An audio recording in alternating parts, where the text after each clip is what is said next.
오늘 하나님께서 우리에게 주신 말씀의 제목은 내가 가진 힘을 잘 사용해야 합니다 라는 제목으로 함께 말씀을 나누겠습니다. 첫 번째 본문 에스라 9장 1절로 6절 말씀 함께 봉독하겠습니다. 시작.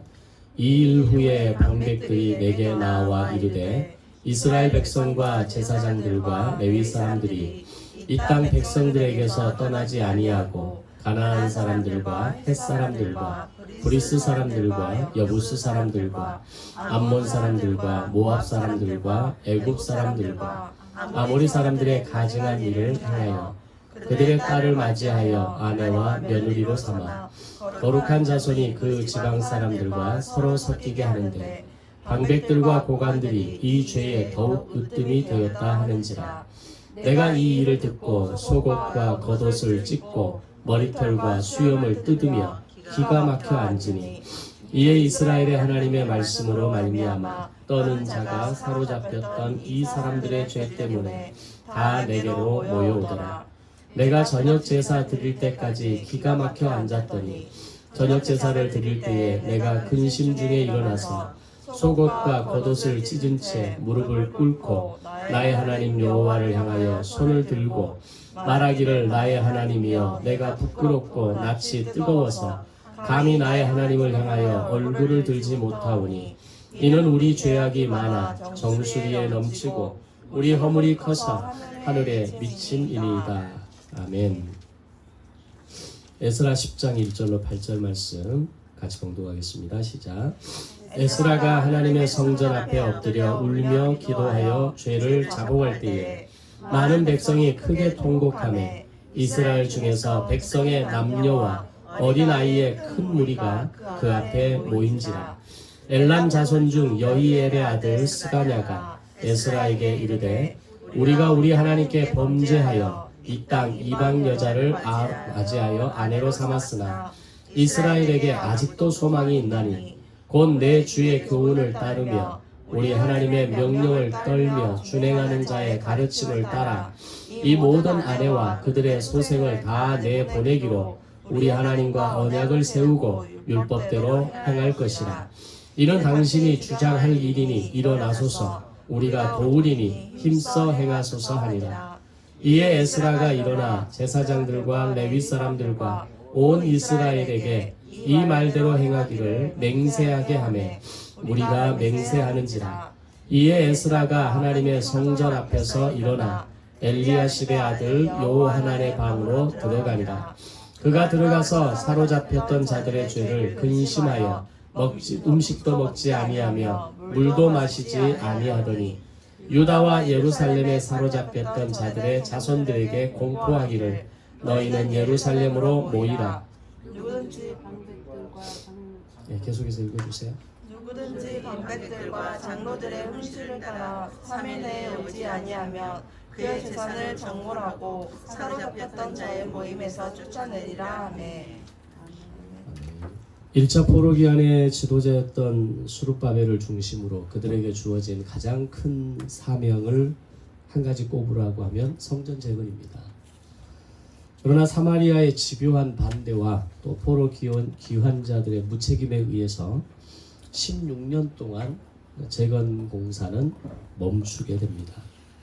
그럼 이쯤에서 하나님은 수룹바벨을 통한 성전 재건 계획을 수정하시고 새로운 지도자를 통해서 성전 재건을 도모하실 수도 있지만 하나님이 가지고 계신 계획은 이 일은 반드시 수룹바벨을 통해 이루어져야 한다라고 하는 계획이었습니다. 왜냐하면 수룹바벨은 장차 오실 참 메시아이시면서 무너지지 않는 성전을 세우실 예수 그리스도의 그림자였기 때문입니다. 그래서 예수님께서 모든 역경과 고난을 이기시고 십자가 사명을 완수하셔서 구원의 역사를 완성하셨던 것처럼 수룹바벨은 모든 역경과 고난을 뛰어넘어서 반드시 성전 재건을 완성하는 어떤 모델을 보여주어야 했기 때문입니다. 그래서 하나님은 이 일을 이루시기 위해서 지도자 수룹바벨과 대제사장 여호수아에게 학계 선지자를 부르십니다. 그리고 마침내 16년 만에 성전 재건 공사는 마쳐지게 되고 수룹바벨이 감당해야 했던 책임이 다 마쳐지게 됩니다. 그리고 다시 페르시아가 가졌던 레반트 정책이라고 하죠. 즉 자신들의 식민지 재건을 통해서 식민지를 억압하고 강압하는 것이 아니라 그들을 파트너로 삼아서 일종의 파트너 정책을 펼치게 됩니다. 그리고 각 식민지에서 거쳐지는 그 막대한 세금으로 강력한 제국을 유지하고 세워가기 위한 정책을 펼쳐가게 되는데 그것이 바로 레반트 정책이라고 하는 역사에서 이야기하는 레반트 정책입니다. 그리고 이 일을 유대인을 중심으로 추진하기를 원했고 또 예루살렘에 굉장한 의미를 두고 있었기 때문에 이를 위해서 두 번째 포로 귀환을 시작하게 됩니다. 이때 2차 포로 귀환의 지도자로 세워졌던 사람이 바로 에스라 선지자입니다.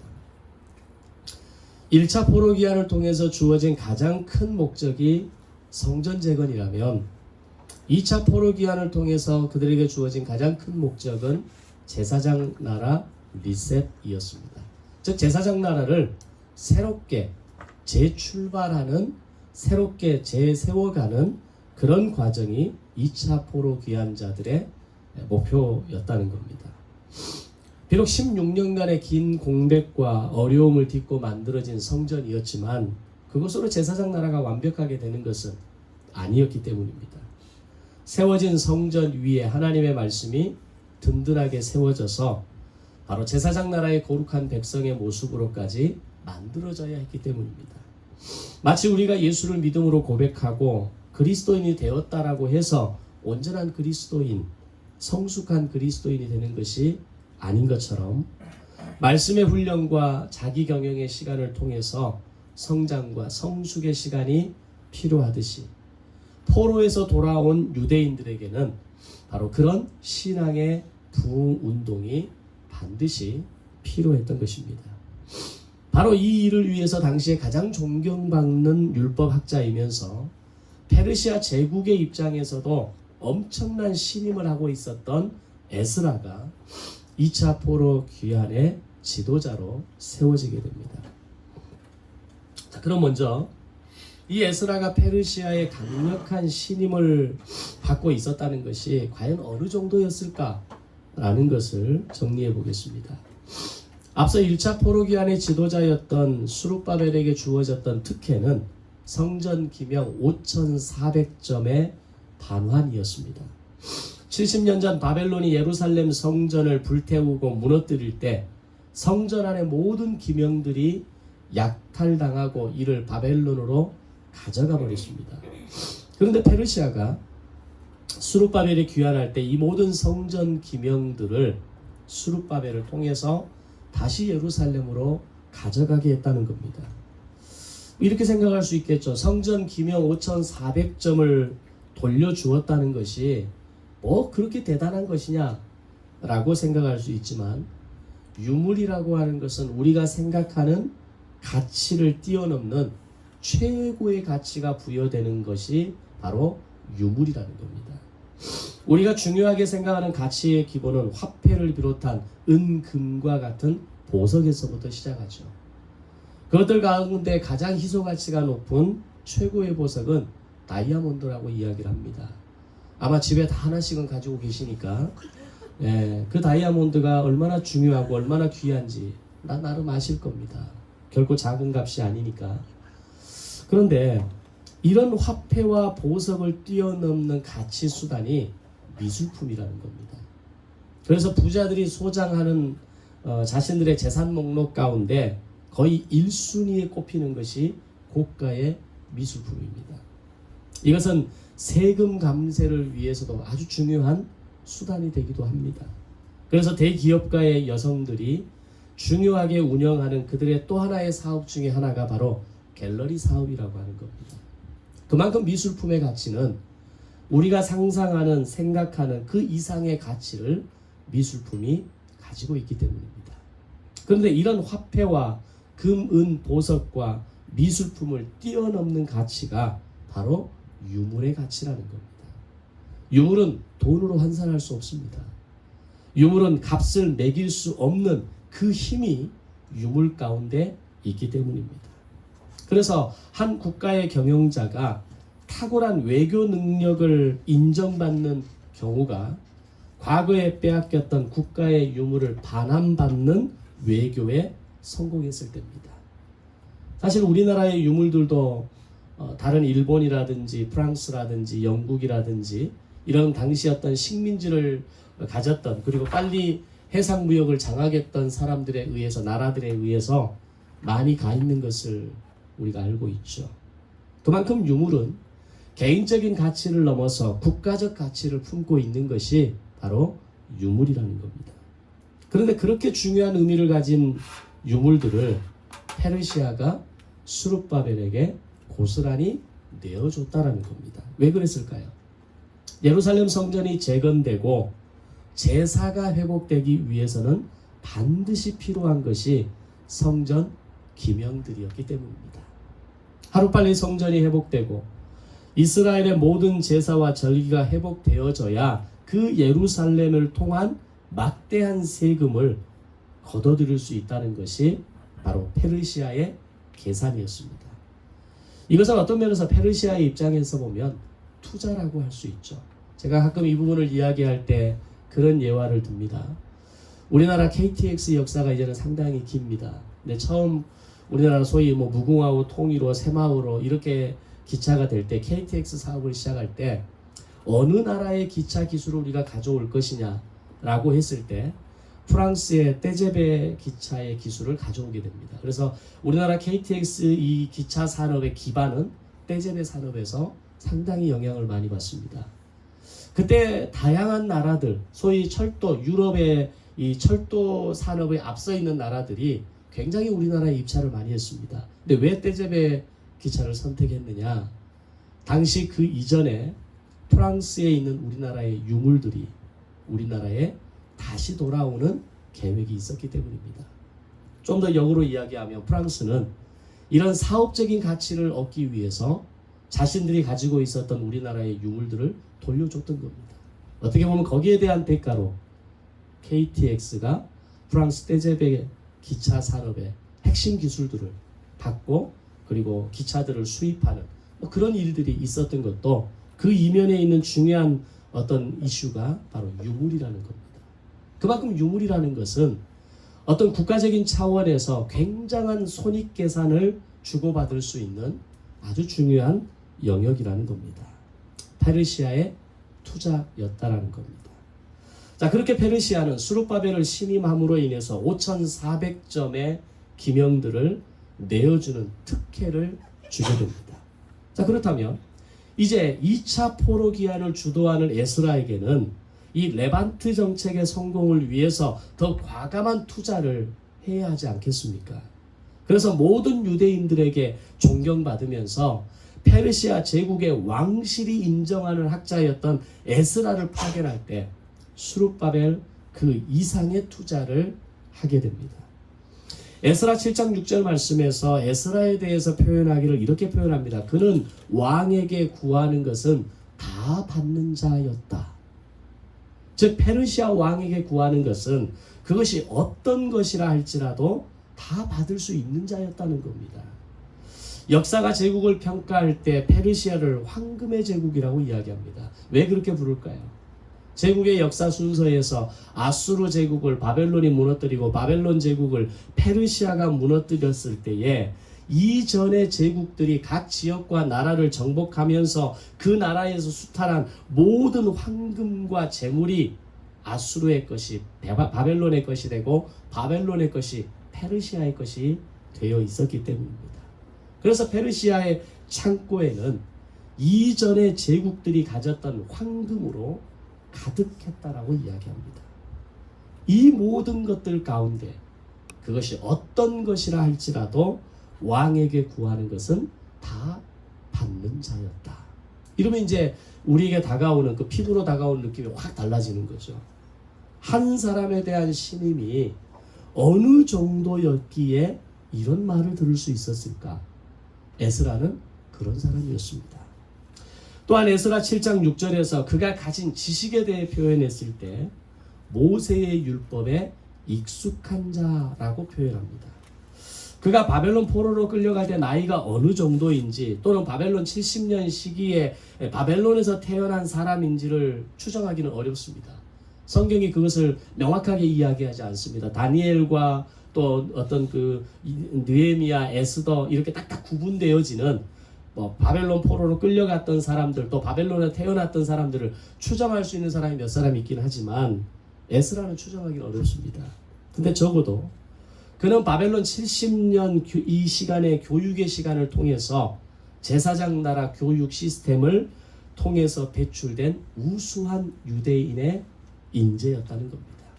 즉 제국과 제사장 나라를 완벽하게 이야기하면서 성경의 법과 국제법을 자유롭게 다룰 수 있는 사람이 에스라였다는 것이고 제사장 나라법이 역사 경영, 제국 경영에 있어서 얼마나 유익한지를 보여줄 수 있는 그 정도로 에스라는 탁월한 학자였고 제국의 최고 자문위원이었다는 겁니다.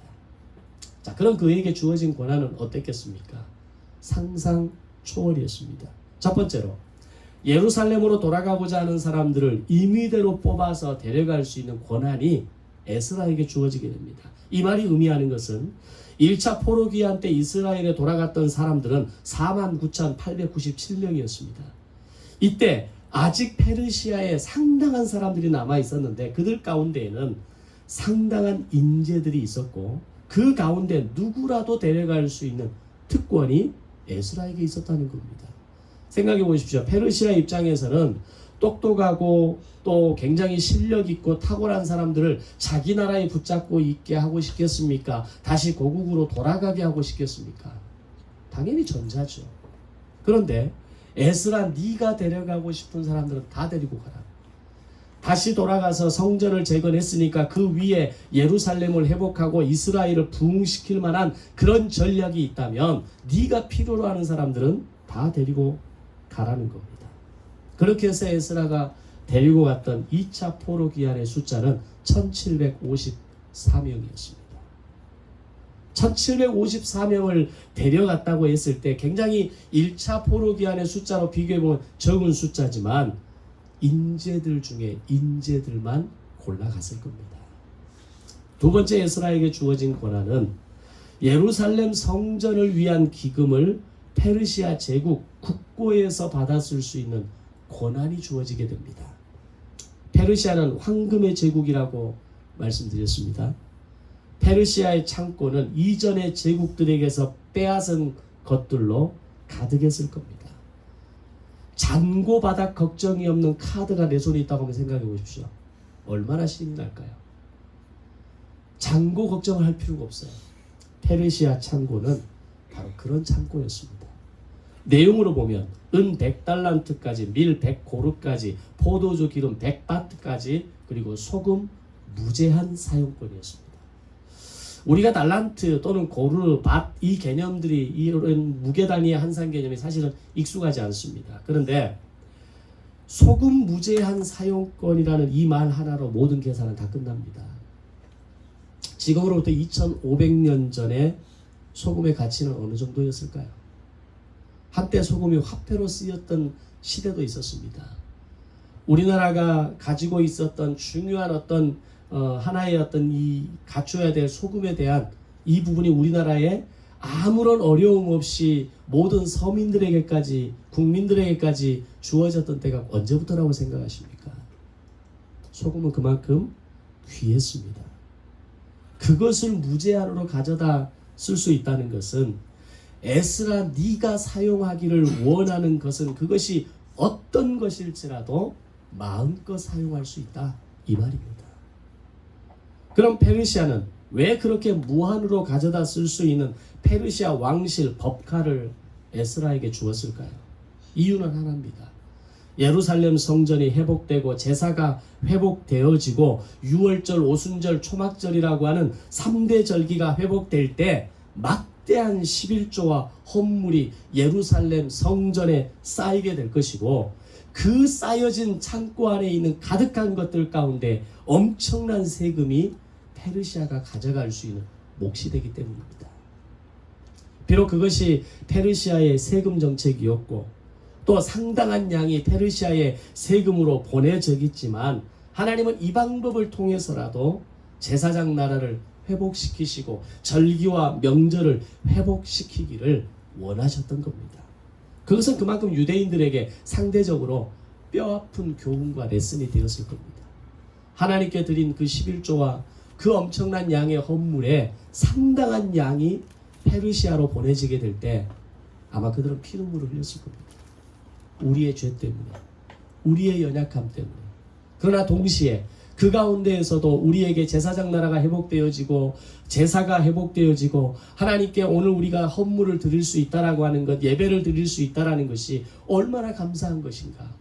그들은 이 두 개의 양가의 감정을 함께 느꼈을 겁니다. 그리고 세 번째, 에스라에게 주어진 고난은 성전에서 쓸 동물들을 살 수 있는 고난이었습니다. 성전에서 쓸 동물들이라는 걸 뭘 의미하는 것이겠습니까? 제물입니다. 정작 성전이 지어졌는데 제물을 드릴 수 없었다면 어떻게 됐을까요? 5대 제사의 이름으로 하루에 수백 마리의 짐승이 필요한데 이것을 페르시아가 에스라에게 허락했다라는 겁니다.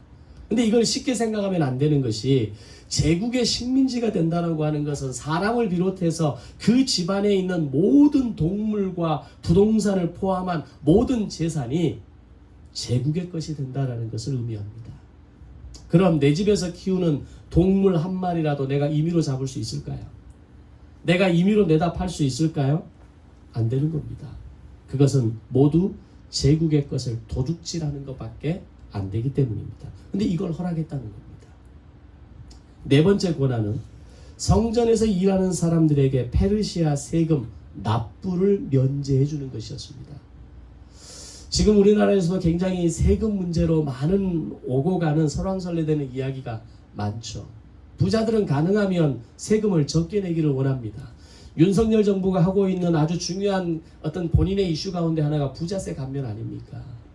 그래서 가진 사람들로부터 지지를 받고 그들에게 인정을 받아서 자신들의 어떤 이 정부와 정권을 유지하려고 하는 핵심 기반으로 생각하고 있는 것이 그들의 실체입니다. 그만큼 세금이라고 하는 것은 가진 사람들에게는 민감한 겁니다. 그런데 성전의 업무를 보는 모든 사람들에게 세금 면제권을 주었다? 이것은 탁월한 엄청난 특혜였다라고 볼 수 있는 겁니다. 어떻게 되겠습니까? 성전의 업무가 더 활발해지겠죠. 성전에 바쳐지는 모든 어떤 제물들이, 헌물들이 온전히 드려지는 통로가 되겠죠. 그리고 마지막 다섯 번째 고난이 사법부 구성원이었습니다.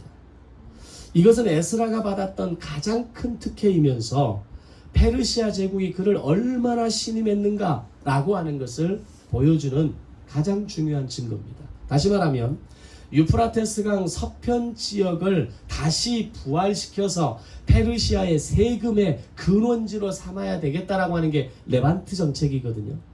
이 레반트 정책을 이루어가기 위해서 에스라에게 사회 질서 안전과 재해의 유무를 따지고 형벌까지 내릴 수 있는 강력한 사법권을 에스라에게 주었다는 겁니다. 지금의 정부가 힘이 있는 이유가 뭡니까?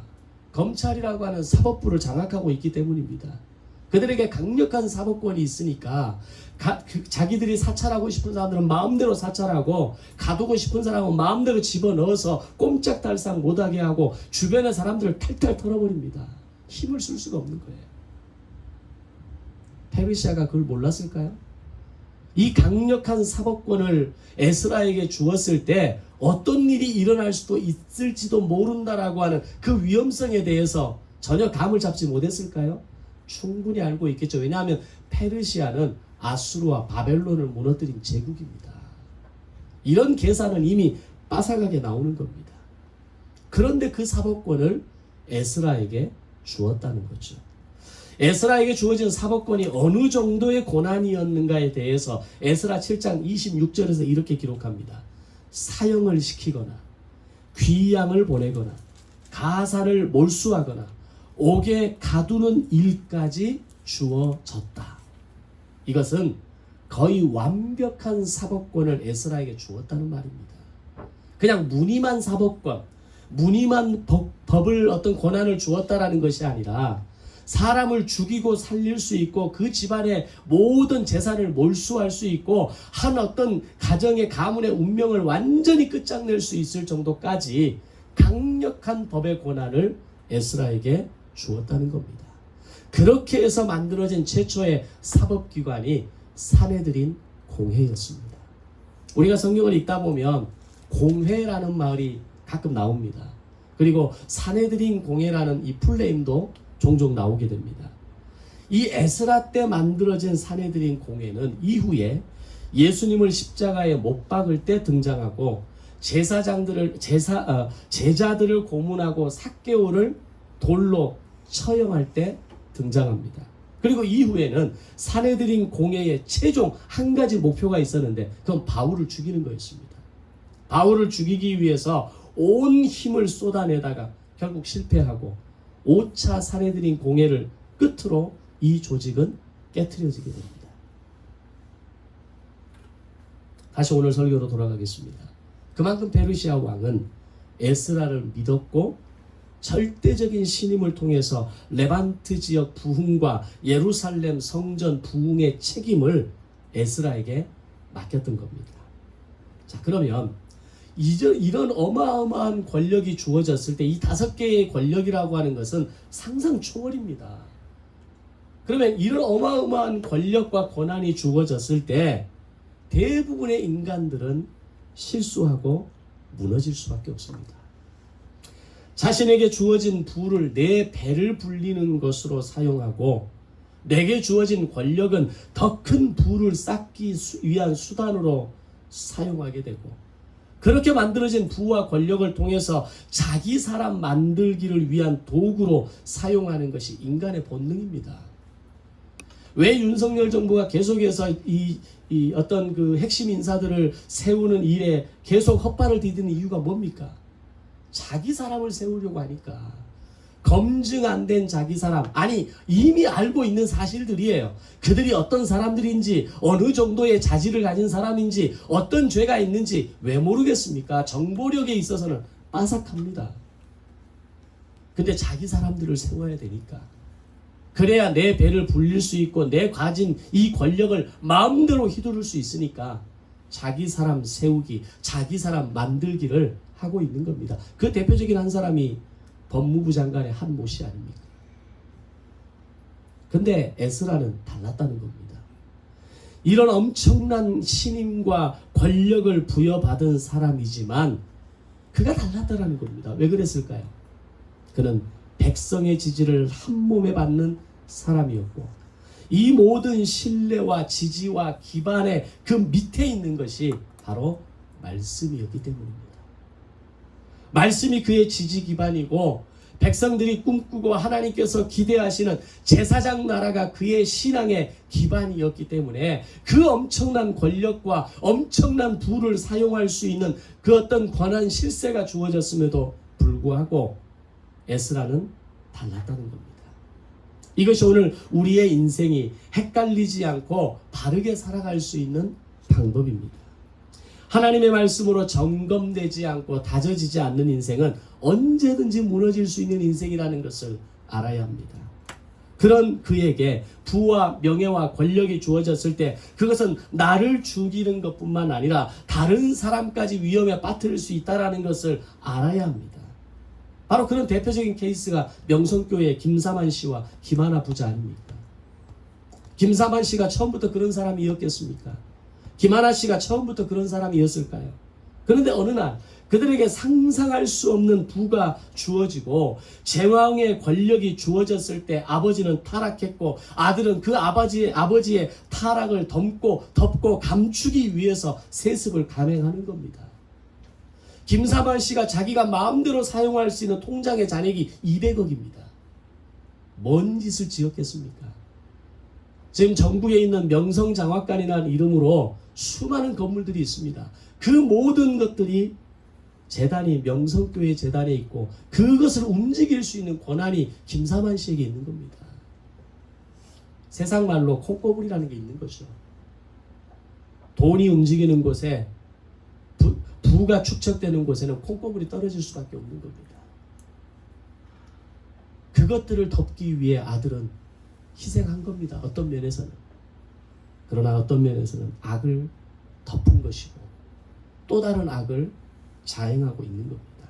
이것이 인간의 죄의 본능이라고 하는 겁니다. 훈련되지 않는 인생, 자기를 들여다볼 수 있는 거울이 없는 인생은 결국 서서히 침몰할 수밖에 없는 겁니다. 지금은 모든 것을 다 가진 것처럼 보이겠죠. 이제는 내 아들이 목사가 됐으니까, 담임 목사가 됐으니까 내가 숨기고 싶었던, 감추고 싶었던 모든 것들을 다 덮을 수 있을 거라고 생각했겠죠. 그러나 성경의 역사를 보시고 우리 이 땅의 세계사의 역사를 보십시오. 감추어지는 게 뭐가 있던가요? 다 드러날 것입니다. 하나님께서 드러내실 겁니다. 하나님께서 바로 잡으실 겁니다. 그런데 에스라는 자신이 사용할 수 있는 권한을 함부로 사용하지 않았고 자신에게 주어진 권력을 칼춤을 추는 용도로 사용하지 않았다는 겁니다. 만약에 준비도 자격도 제대로 갖추어지지 않은 사람에게 이런 막강한 권력과 힘이 주어졌다면 어떻게 됐을까요? 국가의 운명은 한 치 앞을 내다볼 수 없는 암흑정국으로 들어서게 되는 겁니다. 마치 지금의 대한민국처럼 한 국가 지도자의 무지와 무능력으로 인한 위기에 우리는 직면하고 있는 겁니다. 자, 그렇다면 에스라는 자신에게 주어진 권력과 권한을 어떻게 사용했을까요? 그것이 오늘 말씀의 핵심입니다. 이제 에스라는 페르시아가 부여한 이 막중한 책임과 권한을 가지고 이스라엘로 돌아오게 되는데 막상 이스라엘로 돌아와 보니까 그의 눈에 비춰지는 장면은 하나님의 명령에 거역하는 사람들의 모습으로 발견되어지더라는 겁니다. 대표적인 사건이 바로 이방 여인을 아내로 취하거나 집안의 며느리로 삼고 더 나아가 이방인의 풍습을 따르고 살아가는 모습이 눈에 보이더라는 겁니다. 그리고 이런 죄를 저지르고 있는 사람들이 귀한 공동체의 리더들과 제사장들과 레위인들이 더 심각하게 그런 짓을 아무렇지 않게 일삼고 있는 것이었습니다. 일단 이들은 뭐가 있습니까? 부를 가지고 있는 사람들입니다. 소위 페르시아에서 성공한 사람들이 예루살렘 이스라엘로 돌아와서 그들이 리더가 되고 방백이 되고 지도자가 되고 또 제사장들 가운데 어느 정도 부를 축적했던 사람들이 그들이 타락하면서 가장 먼저 자행한 것이 이방 여인을 아내로 맞이하고 이방 여인을 며느리로 삼고 그들이 가진 이방의 우상들을 섬기는 풍습들을 하고 있더라는 겁니다. 그것이 오늘 첫 번째 본문의 말씀입니다. 에스라가 이런 상황에서 가장 먼저 시작한 것이 하나님 앞에서 드리는 중보기도였습니다. 본문 5절을 보면 내가 근심 중에 일어나서 속옷과 겉옷을 찢을 때 턱수염을 뜯으면서 무릎을 꿇고 하나님을 향하여 손을 들었다 라고 기록합니다. 에스라의 기도는 하나님의 앞에 죄를 고백하는 회개의 기도였다는 겁니다. 그런데 에스라의 기도를 들여다보면 본문 이후에 계속해서 이어지는 내용 속에서 계속 반복되어지는 하나의 단어가 있습니다. 우리라는 단어입니다. 우리 죄악이 많아, 우리 허물이 커서 우리 조상들의 때로부터 오늘까지 우리의 죄가 심함에 우리의 죄악으로 말미암아 우리와 우리 왕들과 우리 제사장들을 여러 왕들의 손에 넘기사. 사실 에스라는 죄가 없죠. 자신이 이방 여인과의 혼인의 죄를 저질렀거나 자신이 이방의 풍습에 쩔어 살고 있다가 하나님이 그를 강력하게 징계하셔서 깨닫고 돌아온 사람이 아니지 않습니까? 그는 여전히 하나님과 백성들에게 신임받는 사람이었습니다. 그런데 에스라는 지금 자신이 이스라엘로 돌아와서 눈앞에 보여지는 이 상황들을 보면서 바로 그것이 나의 죄이고 우리의 죄라고 고백하고 있는 겁니다. 이것은 에스라가 하나님의 말씀에 기반을 둔 사람이며 결코 자신을 죄의 가능성에서 제외시키지 않았다라는 것을 의미합니다. 우리가 신앙생활하면서 흔히 실수하는 것 중에 하나가 뭡니까? 이것은 내가 문제가 아니라 네 문제고 네가 틀렸고 네가 잘못했다는 겁니다. 말씀을 들으면서도 이 말씀은 내가 들어야 할 말씀이고 내게 주시는 말씀이 아니라 이것은 당신이 들어야 할 말씀이고 당신에게 하나님이 깨우시기 위해서 주시는 말씀이라고 이야기를 하고 있다는 겁니다. 그러나 하나님 앞에 오늘 우리가 회개하고 나아간다라고 하는 것은 너의 죄, 당신의 죄가 아니라 나의 죄, 우리의 죄를 하나님 앞에 고백하고 나아가는 것이 진정한 회개의 정신이라고 하는 겁니다. 그리고 이어지는 에스라의 기도는 긍휼을 베풀어 주시는 하나님의 은혜에 감사하며 다시 한번 회개의 기도를 드리는데 본문 이후에 8절, 10절의 말씀입니다. 하나님의 크신 긍휼로 하나님께서 그들을 포로지에서 예루살렘으로 귀환하도록 해주셨는데 우리가 또다시 하나님 앞에 범죄했으니 이 민망함과 부끄러움을 어찌하면 좋습니까? 라고 하는 탄식이었습니다. 에스라는 하나님 앞에 너무 부끄러웠던 겁니다. 지난 70년의 역사 가운데 바벨론 포로 70년을 왜 보냈는가를 누구보다 잘 아는 사람들이 에스라였고 바벨론 포로 70년의 시간을 보냈던 포로들이 이 사실을 모르는 사람이 누가 있겠습니까? 근데 포로에서 돌아오자마자 70년 후에 돌아오자마자 또 성전이 재건되어지고 난 이후 86년이 지나고 나서 거의 오늘 1세기가 되어져가는 이 시점에 왔을 때 내가 부끄러워 고개를 들 수가 없습니다. 하나님, 우리가 부끄러워서 고개를 들고 하나님을 쳐다볼 수가 없습니다. 이런 고백을 에스라가 하나님께 드리고 있는 겁니다. 그러면서 이렇게 얘기합니다. 다시 용서를 빌기에도 황망하고 부끄럽고 죄송하지만 그럼에도 하나님의 용서와 은혜를 베풀어 주실 분은 오직 살아계신 하나님 뿐이라는 것을 고백하며 손을 들고 회개의 기도를 드리고 있는 겁니다. 이게 오늘 우리에게 굉장히 중요한 메시지를 줍니다. 오늘 우리의 회개가 이렇게 드려져야 한다는 겁니다. 비록 늘 우리가 하나님께 죄를 고백하고 회개하고 우리를 품어주시기를 원하고 우리를 다시 일으켜 주셔서 오늘 여기까지 왔지만 늘 다시 우리는 무너지고 다시 옛 모습으로 돌아가고 다시 하나님 앞에 회개할 수밖에 없는 연약한 인생으로 설 수밖에 없는 겁니다. 나의 허물을 다 사하시고 자녀 삼아주시고 복을 주셨지만 우리는 다시 옛 모습, 옛 습관으로 돌아가고 여전히 어둠과 죄 가운데 살아가는 너무나 민망하고 부끄럽지만 그럼에도 불구하고 나를 용서해 주실 분은 하나님이십니다. 나를 품어주시고 나를 다시 일으켜 주실 분은 오직 하나님 뿐이십니다. 이것을 고백하며 나아가는 회개가 오늘 우리가 드리는 회개의 기도가 되어져야 한다는 겁니다.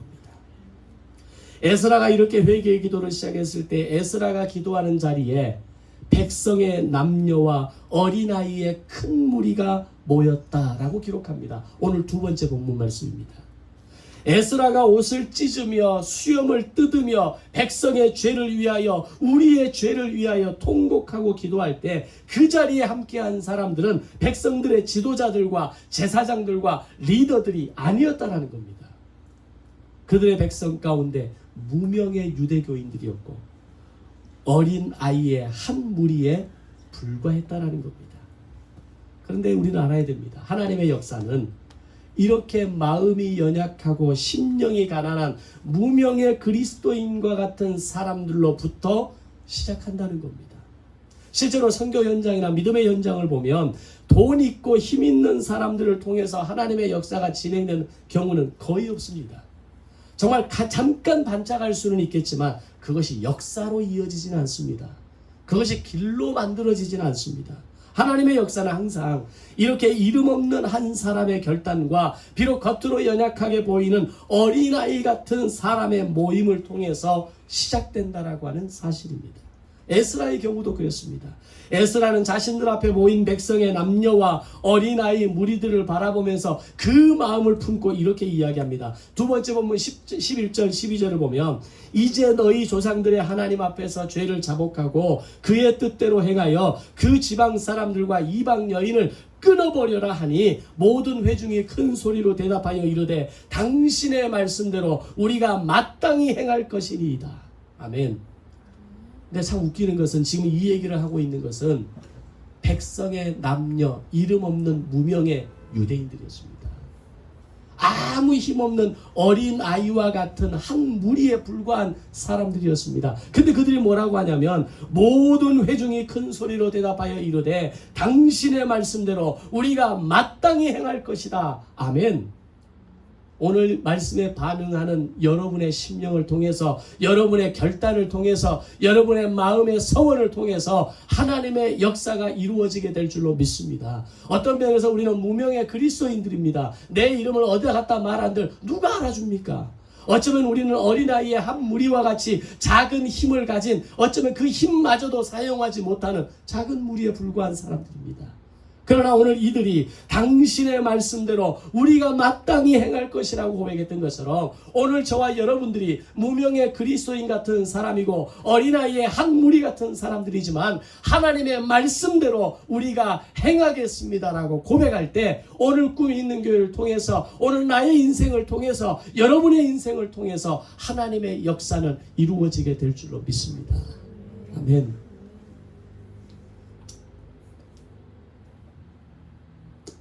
비록 몇 사람이 듣든지, 비록 몇 사람이 나와 함께 하든지 그 길을 묵묵하게 가는 에스라 선지자의 모습을 우리는 보게 됩니다. 생각해 보십시오. 페르시아의 이 엄청난 고난 5가지를 부여받은 사람이라면 그는 아마 몇천 명이 모인 앞에서도 설 수 있는 자격을 가진 사람일 겁니다. 페르시아의 왕이 인정하는 사람인데 페르시아의 국민들을 포함해서 페르시아의 식민지하에 있는 모든 사람들이 에스라에게 머리를 숙일 수 있지 않겠습니까? 근데 에스라는 내 앞에 앉아있는 사람들이 몇십만 명, 몇백만 명이 되지 않을지라도 단 몇 명의 몇십 명의 사람일지라도 바로 그 자리에서 하나님의 말씀을 선포하고 하나님의 기대를 선언하고 하나님의 마음을 전달하는 일에 헌신하는 사람이었다는 겁니다.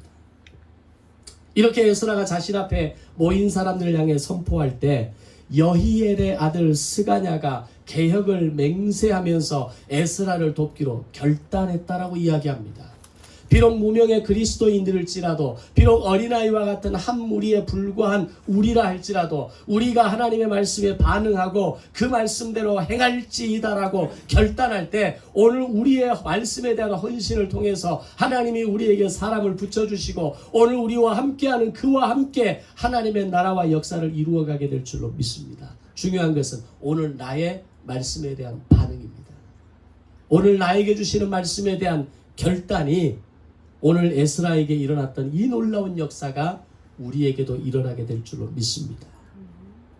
오늘 여러분에 대한 말씀의 반응과 결단이, 오늘 여러분의 예배자의 결단이, 꿈이 있는 교회라고 하는 어린아이 같은 작은 무리의 결단이 하나님 나라를 세우는 통로로 사용되기를 소망합니다. 자, 가장 먼저 스가냐가 커밍아웃을 하고 나옵니다. 내가 아내로 맞은 이방 여인을 내보내겠다는 겁니다. 그리고 에스라의 가르침과 도전대로 말씀을 지키며 살겠다라고 약속합니다. 당신이 해야 할 일은 이런 일이니 마음껏 하십시오. 내가 이 일에 동참하겠습니다. 이런 말입니다. 여기까지 이르렀을 때 에스라가 중대 발표를 합니다. 자, 앞으로 3일 내에 모든 귀환 공동체는 예루살렘 성전 앞으로 집결하라. 만약 이 명령에 따르지 않으면 그가 누구든지 귀한 공동체에서 추방하겠다라는 명령이었습니다. 어떻게 이런 명령이 내려질 수 있을까요? 에스라에게는 뭐가 있습니까? 5번째, 사법부의 강력한 고난이 에스라에게 있었던 겁니다. 이때 에스라가 사용한 권한이 바로 페르시아가 그에게 부여한 사법권이었다는 겁니다. 에스라는 자기에게 주어진 막강한 권력을 자신의 재산을 늘리는 데 사용하지 않았습니다. 자신의 권력을 더욱 강화하기 위한 수단으로 사용하는 것이 아니었습니다. 제사장 나라의 회복을 위해서 가장 먼저 사법권을 발동했다는 겁니다. 이것이 바로 나에게 주어진 힘을 사용하는 방법이라는 겁니다. 권력을 사유화하지 않고 권력의 공공성을 가지고 치우치지 않고 선을 넘지 않고 정확하게 법을 적용하는 것이 진짜 권력을 가진 사람의 실력이라는 겁니다. 현직 대통령을 포함해서 역대 대통령 가운데 몇 사람을 제외하고 그들 자신들이 가진 권력을 함부로 사용함으로 부정한 제사를 쌓아갔던 사람들이 태반입니다. 그들은 모두가 자신들에게 주어진 권력과 권한을 남용한 사람들입니다. 오늘 대한민국 정부의 최고 권력자로부터 여야를 비롯한 모든 국회의원과 각 부서의 장차관까지 그들이 가진 권력과 권한을 진짜 제대로 사용한 사람이 누가 있습니까? 그들 가운데 기본을 갖추고 있는 사람이 과연 몇 사람이나 되냐는 겁니다. 그들 가운데에는 자신들이 가진 권한과 권력을 어떻게 사용해야 될지도 알지 못하는 수준 낮은 정치인들이 오늘 이 대한민국의 민낯이라는 겁니다. 그나마 건강한 몇 명의 정치인들이, 몇 명의 국회의원들이 그나마 지금 그 명맥을 유지하고 있는 겁니다. 근데 300여 명의 국회의원들 가운데 제대로 정신 박혀 있고 제대로 자기에게 주어진 권한과 권력을 사용하고 국민을 위해서, 백성을 위해서, 나라를 위해서 사용하는 사람이 누가 있냐라는 겁니다. 그런데 에스라는 자신이 가진 이 막강한 권력을 임의로 사용하지 않고 함부로 남용하지 않고 가장 정확한 적재, 적소의 때에 그 힘을 사용할 줄 아는 실력자였다는 겁니다. 에스라의 사법권 발동으로 3일 안에 모든 귀한 공동체가 예루살렘 성전 앞에 모이게 됩니다. 그리고 그들은 에스라의 개혁에 순종하게 됩니다. 에스라의 개혁 명령은 자, 지금부터 자신의 죄를 회개하고 이방 여자를 끊어버리고 너희들이 가져야 할 순수한 신앙 회복을 시켜라라고 하는 명령이었습니다. 물론 그 중에는 이 에스라의 명령에 반대하는 사람도 나옵니다. 이 일을 좀 더 천천히 숙고하면서 더 좋은 방법을 좀 찾으면 좋지 않겠습니까? 소위 합리주의를 이야기하는 사람들도 나옵니다. 근데 놀라운 것은 이 에스라의 어떤 명령에 대해서 순종하는 사람들이 하나 둘씩 나오기 시작합니다. 본문 이후에 보면 요나단과 야스야가 가장 먼저 앞장서서 이방 아내들을 돌려보내되었다고 약속합니다. 이어서 무슬람과 삽부대가 동의하고 동참합니다. 먼저 제사장들이 이방 여인과 혼인한 여자들을 아내들을 돌려보내겠다고 이야기합니다. 두 번째로는 레위인 가운데 이방 여인과 혼인한 자들이 자신들의 아내를 돌려보내겠다고 이야기합니다. 세 번째로 노래하는 자, 즉 성가대 가운데 이방 여인과 혼인한 자들이 아내를 돌려보내겠다고 이야기합니다. 네 번째로 귀한 공동체 백성들 가운데 이방 여인과 혼인한 자들은 나의 아내를 돌려보내겠다라고 이야기하기 시작합니다. 그렇게 해서 돌려보내진 이방 여인 아내들의 숫자가 모두 112명이었습니다. 어떻게 보면 약 5만 명의 귀한 자들 가운데 112명이라고 하는 숫자는 그리 큰 숫자가 아니라고 볼 수도 있습니다. 앞에서 에스라가 막상 이스라엘로 돌아오고 나니까 그의 눈에 펼쳐진 광경을 보고 기가 막혔다. 그러면서 하나님께 회개 기도를 하고 정말 겉옷과 속옷을 찢으면서 머리털과 수염을 뜯어 잡으면서 하나님 민망합니다, 황망합니다, 부끄럽습니다 라고 말하기에는 112명은 좀 적은 거 아닙니까? 이게 죄를 어떻게 보냐의 관점의 차이라는 겁니다. 하나님 앞에서는 작은 점 하나도 죄의 관점에서는 예외일 수는 없다라는 겁니다. 그리고 지금의 상황은 무엇보다도 포로기한 이후에 성전을 재건하고 제사장 나라를 리셋하기 위한 중요한 시점이기 때문에 에스라는 어쩌면 상대적으로 볼 때는 적은 숫자일지는 모르지만 그것을 간과하고 넘어가서는 안 된다라고 생각했을 겁니다. 더군다나 그들이 제사장 아닙니까? 레위인 아닙니까? 지도자들 아니었습니까? 이것은 엄청난 파급 효과를 가질 수 있었기에 에스라는 112명이라고 하는 매우 적은 숫자에 불과했지만 이 문제를 아주 심각한 문제로 다루었다라고 하는 겁니다. 오늘 우리의 인생을 들여다보면요, 한순간에 무너지지 않습니다. 작은 점과 같은 나의 어두움과 죄성을 간과하면 어느 날 그것이 나의 인생 전체를 무너뜨리고 바위 같은 죄가 될 수 있다는 것을 우리는 알아야 합니다. 오늘 내가 하는 이 실수, 이 연약함, 그걸 가지고 하나님이 나를 치시고 나를 함부로 다루시고 그러지는 않습니다. 하나님 그렇게 째째한 분 아닙니다. 그렇게 옹졸한 분 아닙니다. 그러나 왜 우리를 다루십니까? 그 작은 하나의 점이 하나의 돌멩이가 되고 하나의 바위가 되고 돌덩어리가 되고 그것이 나의 인생 전체를 짓누를 수 있는 죄가 될 수 있기에 하나님은 그 죄를 다루시는 겁니다. 나의 마음에 꺼려지는 죄와 어둠이 있다면, 내가 반드시 해결하고 가야 할 연약함이 있다면 그것은 시간을 두고 해결해 가야 할 것이 아니라 지금 바로 여기에서부터 끊어내고 가야 할 영역이라는 것을 깨닫게 되는 것입니다. 그래서 무명의 유대인들, 어린아이의 한 무리, 얼마나 작은 존재입니까? 어쩌면 아무런 영향력도 없는 존재 같은 그런 사람들일 수 있습니다. 그러나 그들이 말씀 앞에 무릎 꿇었을 때 이스라엘 전체가 하나님 앞에 말씀에 순종하고 에스라의 개혁 명령에 순종하고 자신의 죄를 끊어내는 결단으로 나아가는 것을 보게 되는 것입니다. 오늘 에스라의 사법권이 정말 실력자의 손에서 제대로 사용된 것처럼 여러분에게 주신 복과 물질과 능력과 기회가 움켜쥐는 인생으로 사는 것이 아니라 내게 주신 물질과 내게 주신 능력과 내가 가진 것들을 잘 사용할 수 있는, 제대로 사용할 수 있는 진정한 그리스도인 되시기를 주님의 이름으로 축원합니다. 기도하겠습니다.